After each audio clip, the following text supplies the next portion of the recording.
Assalamualaikum warahmatullahi wabarakatuh. Jumpa lagi bersama saya di Paradigma 45, sahabat Paradigma 45 sebangsa setanah air dimanapun Anda berada. Semoga kita semua senantiasa diberikan kesehatan oleh Allah Subhanahu wa Ta'ala untuk senantiasa menjaga negara kesatuan Republik Indonesia.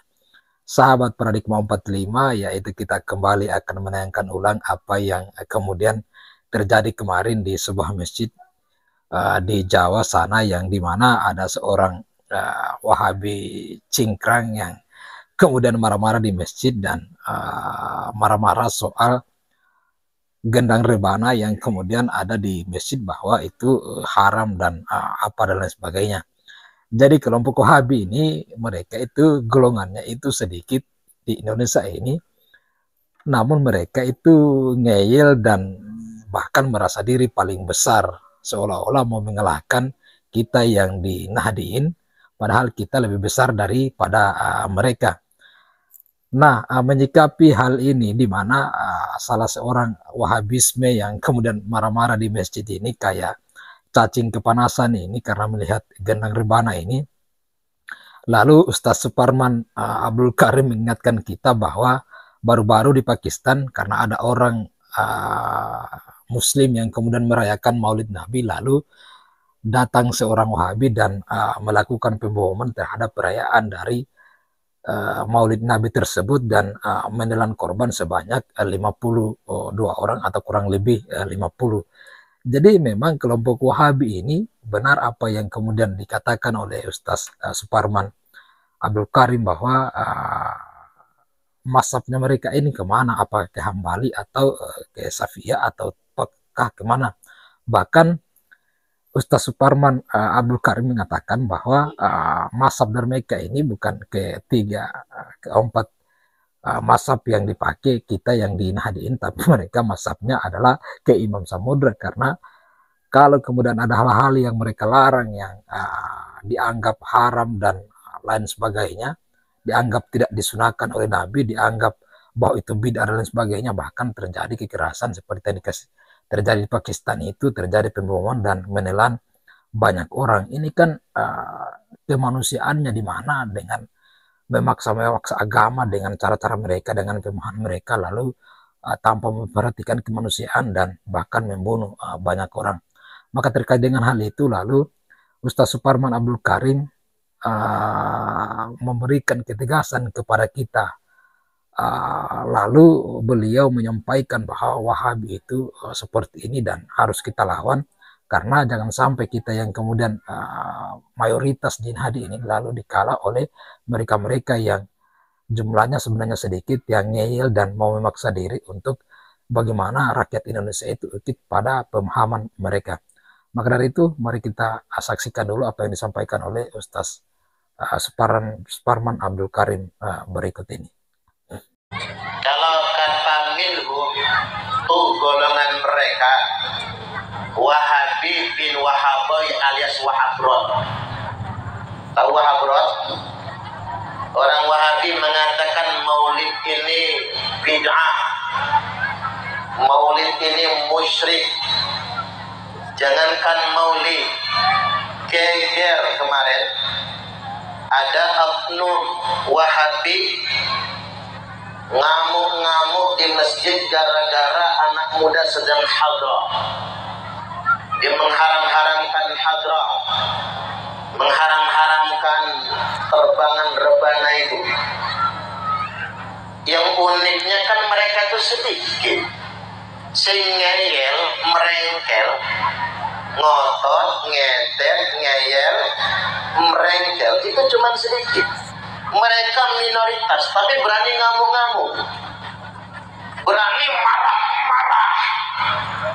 Ini sedikit tapi ngelunjak. Ini tidak bisa dibiarkan. Masa kita yang mayoritas Ahlus Sunnah wal Jamaah dibegitukan? Apalagi Bahaya Bapak Ibu.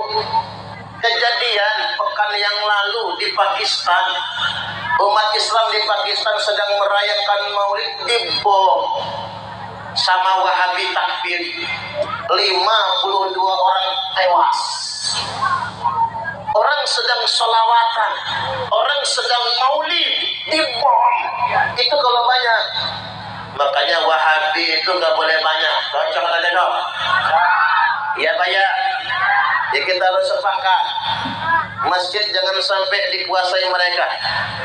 Ada masjid-masjid di Bandar Lampung ini sudah dikuasai mereka. Kalau sudah dikuasai mereka, selesai. Mula-mula daftar jadi marbot. Emang si rajin kayaknya. Habis jadi marbot, jajal azan. Sudah biasa azan, khotib Jumat nggak datang, dia yang ngebadal. Sekali dikasih kesempatan badal khotib, nyelonong jadi imam. Pede Wahabi itu.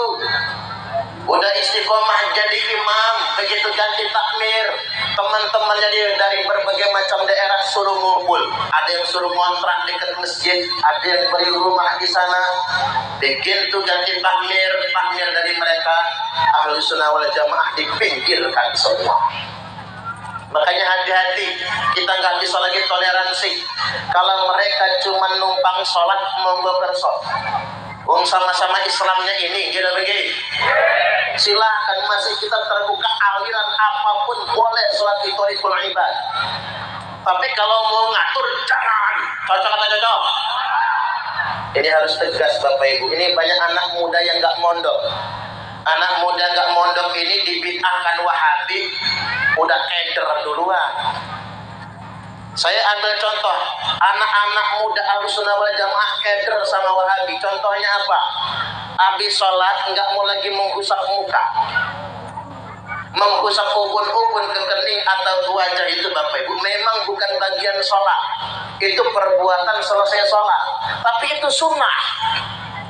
Tapi gara-gara dibid'ahkan sama Wahabi, aswaja ini habis sholat, Assalamualaikum warahmatullahi, Assalamualaikum warahmatullahi, nggak mau lagi ngusap muka. Ini fakta loh. Saya lihat di Bandar Lampung sedemikian rupa. Padahal jelas riwayatnya, Nabi itu kalau habis sholat, ubun-ubunnya dipegang, diusap, lalu membaca doa, Allahumma adhib annil hamma wal hazan. Hafal nggak? Kalau nggak hafal nanti nonton di YouTube saya. Ini nggak ada ulangannya ceramahnya. Nonton di YouTube nanti dihafal. Itu doa maktur. Benerin dulu mejinya. Kelihatan muda kalau begini kan? Itu maktur, itu sahih Bapak Ibu. Kok bisa Ahlussunnah wal Jamaah ini terang-terangan?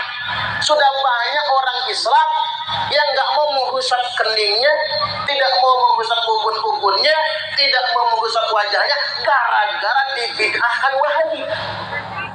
Nah, kita harus pede, ini para santri harus pede kita ngadepin Wahabi. Jangan mau dibid'ahkan. Habis sholat bukannya zikir yang khusyuk, malah ngadep ke jamaah matanya pelora-peloro. Saya kalau imam sholatnya makanya matanya pelora-peloro begitu tuh Bapak Ibu nggak khusyuk saya zikirnya. Mau dipelototin.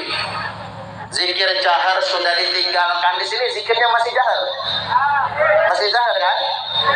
Iya dong, kan jelas Bapak Ibu. Anna raf'as sauti bidzikri hina yansharifun nasu minal maktubah kana ala ahdin Nabi sallallahu alaihi wasallam. Sesungguhnya mengangkat suara, mengeraskan suara bidzikri untuk berzikir wiridan hina yang sarifun nasu minal maktubah ketika orang-orang selesai dari sholat fardu 5 waktu, zuhur, asar, maghrib, isya, subuh, mengeraskan zikir bareng-bareng karena ala ahdin Nabi sallallahu Alaihi Wasallam itu sudah dikerjakan sejak zaman Nabi Sallallahu Alaihi Wasallam. Sahih Al-Bukhari nomor hadis 841, Sahih Muslim nomor hadis 583, Sahih muttafaqun alaih. Jadi aswajah harus pede.